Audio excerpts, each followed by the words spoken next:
The Song of Solomon, chapter 5, verse 16.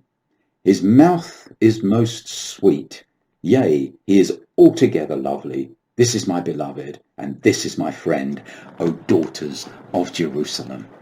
Now remember, it's the world's challenges, even opposition, that is ringing these confessions of love from God's people. Our cross-examination is often peppered with insults, and we are pressed to say what we really admire about God and his Son. Our words sometimes surprise even ourselves. She says, his mouth is most sweet.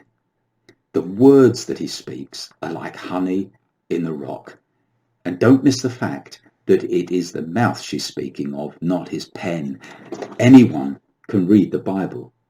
These are the words that he has penned.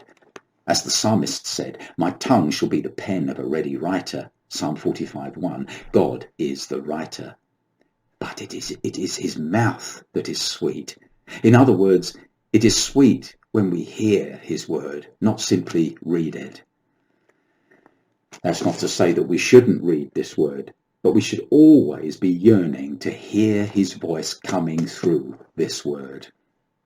She goes on to say, he is altogether lovely.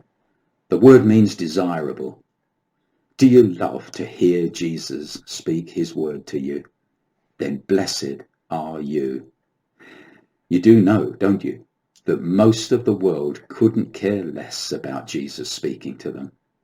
So don't take it for granted. God has gifted you with love, with the love of hearing his word.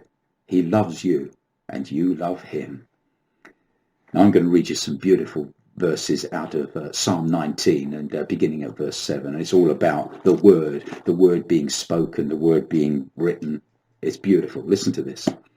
The law of the Lord is perfect, reviving the soul. The testimony of the Lord is trustworthy, making wise the simple. The precepts of the Lord are right, bringing joy to the heart. The commandments of the Lord, they're radiant, giving light to the eyes.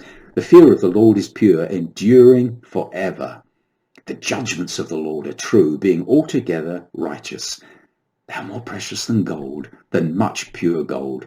They are sweeter than honey from the comb. That's Psalm 19, beginning at verse 7.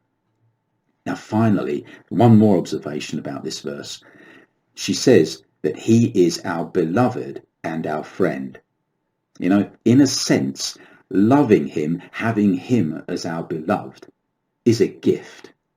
But making him our friend is something we work at daily.